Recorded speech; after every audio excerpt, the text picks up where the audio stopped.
Guys, welcome to my channel. Tourist spots have already opened up and many of us have already started traveling. So while traveling, many of us tend to forget two of the important things that we have is our skin and hair. It has happened to me as well. So I didn't want the same thing to happen to you guys, which is why I thought I'll do a complete video on my hair care and skincare routine that I follow when I travel somewhere. So if you're new to this channel, hey, this is Sai. I'll be uploading contents based on food and travel, two of my favorite things in the whole wide world.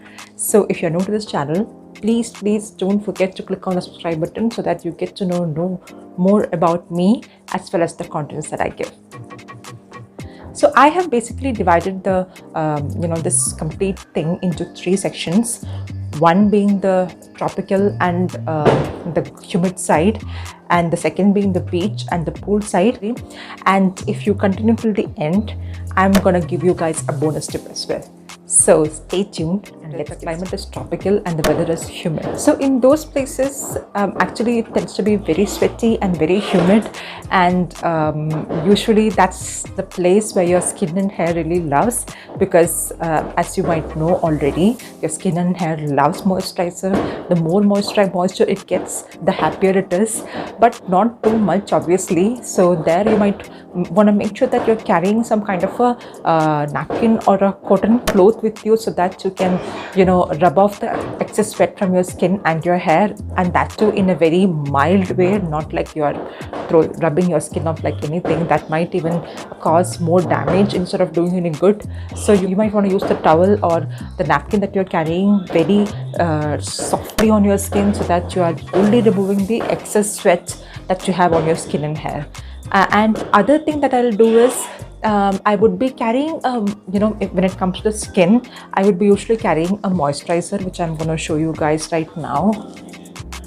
This moisturizer, I'm not sure if I'm able to see this. This is the Biotique moisturizer that I carry with me wherever I go.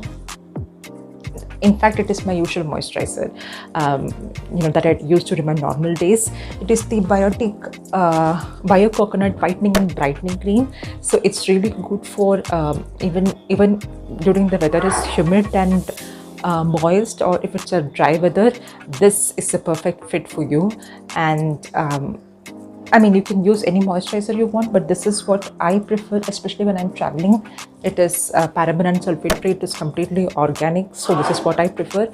But you can use your own moisturizer of your choice. So when you are in a humid and moist weather, like the south of India, what you can do is you can apply only a tiny bit of the moisturizer that you're carrying, because otherwise you might end up looking too oily, or your hair might end up looking too wet. You don't want that. So for your hair, what you can do is, what I would do usually is I would apply a tiny bit of coconut oil or olive oil onto my hair, so that it kinds of sticks together. Number two is the hair care and skincare routine that you might want to follow when you are jumping into a beach or a pool. So let's start with the beach first. So when you are on a vacation and see a beautiful beach, and all you can think of is dive into it and enjoy yourself and forgetting about everything else, which is really cool. But one thing that you have to keep in mind is, once you're out of the sea, after enjoying yourself, your hair and skin might fall apart. What really happens is, the salt content of the seawater can absorb all the moisture from your hair and the skin, making it look really dry and flaky, and it can even lead to a breakage and damage on your hair, and you don't want that. What you can do here is, you have to add something as a protective layer on your hair. So there are three main things that I would like to state here. One is, you can use a conditioner, or any normal conditioner that you use after you shampoo. That conditioner you can apply in the beginning, so that it acts as a protective layer and it can reduce the damage. And the second thing is, you can apply either coconut oil or olive oil, and any kind of oil that you have, so that once you apply it and you go into the sea, the impact is reduced.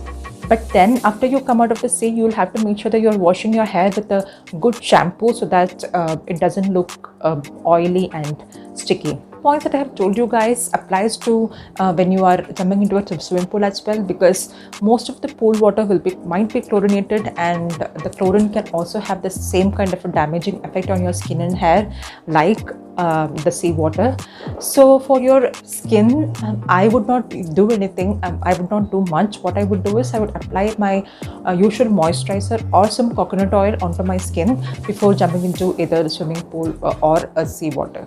So the most preferable thing here out of whatever points that I have mentioned above is to use a swim cap, so that your hair is perfectly safe and you have to worry only about your skin. Thank you for sticking till the end. So I'm going to reward you guys with the bonus tip.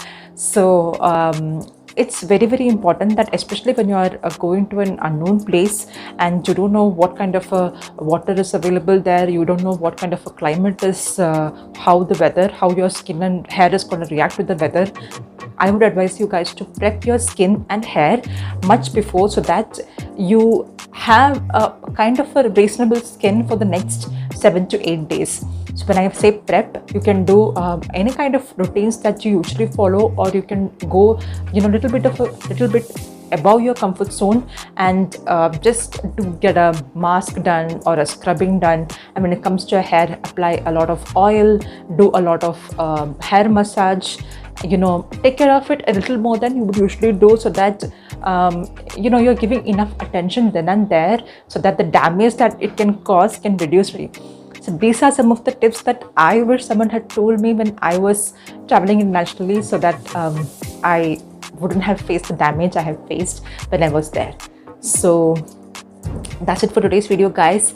Thank you so much for watching. So if you want to know any tips when you're traveling for the first time internationally, then please do check out the video. The link will be posted somewhere here. And if you have any other question, please don't hesitate to reach out to me and let me know in the comments below the difficulties that you have faced when you were traveling somewhere. So thanks for watching till the end. It's Sai signing off. Bye bye.